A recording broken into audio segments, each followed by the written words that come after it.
সৃষ্টির আদিতে পৃথিবীতে কি কোষ ছিল? কোষ কিভাবে পৃথিবীতে এলো? আমরাই কিভাবে আজকের এই রূপ পেলাম?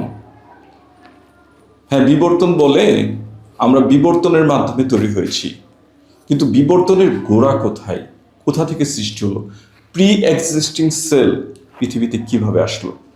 কেন শুধুমাত্র আমাদের পৃথিবীতেই জীব আছে, অন্য কোনো গ্রহতে জীব নাই?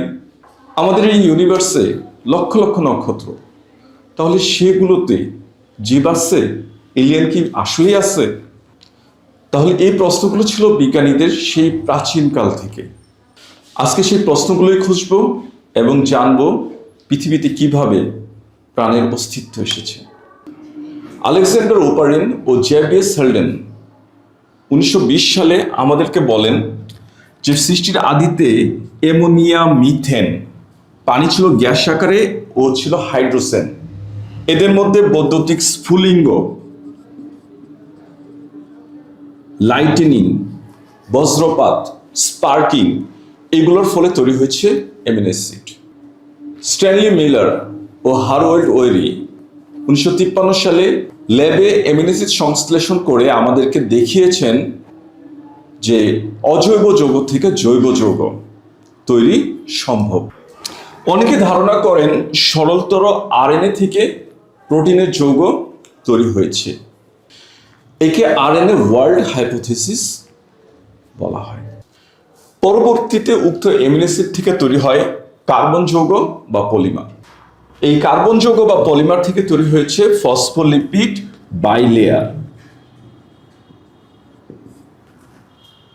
এই সরলতর আরএনএ থেকে রিভার্স ট্রান্সক্রিপশন, অর্থাৎ ট্রান্সক্রিপশনের উল্টা দিকমুখিতায় তৈরি হয়েছে সরলতর ডিএনএ।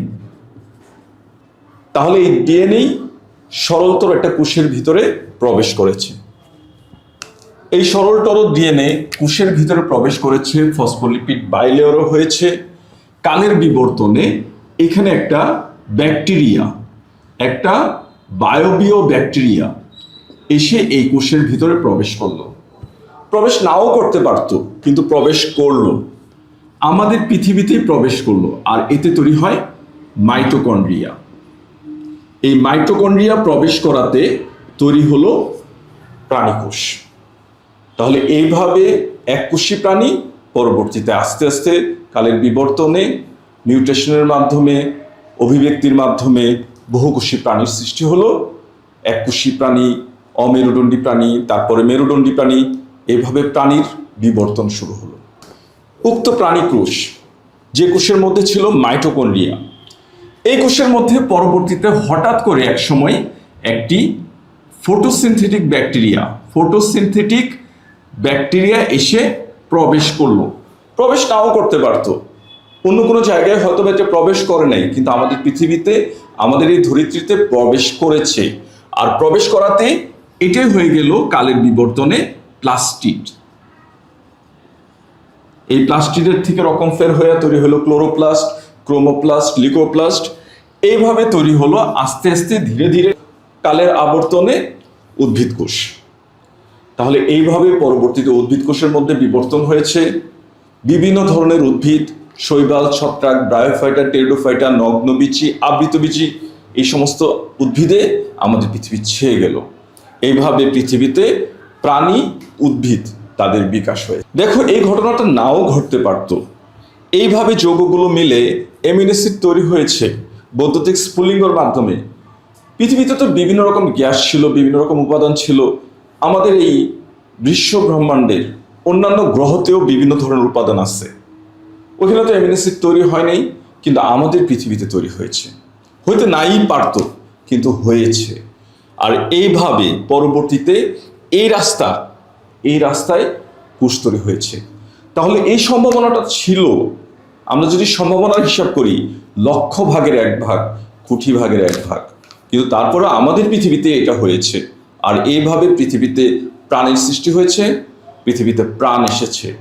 নাও হইতে পারত, বিশ্ব ব্রহ্মাণ্ডের অন্য কোনো গ্রহে তো ঘটেনি, কিন্তু আমাদের গ্রহে ঘটেছে।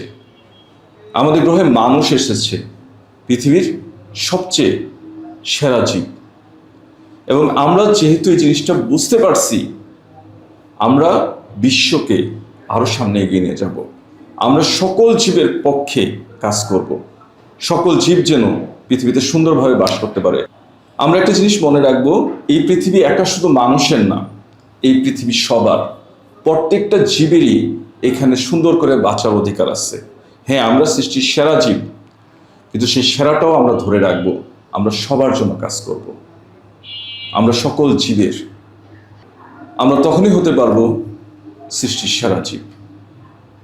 ধন্যবাদ সবাইকে।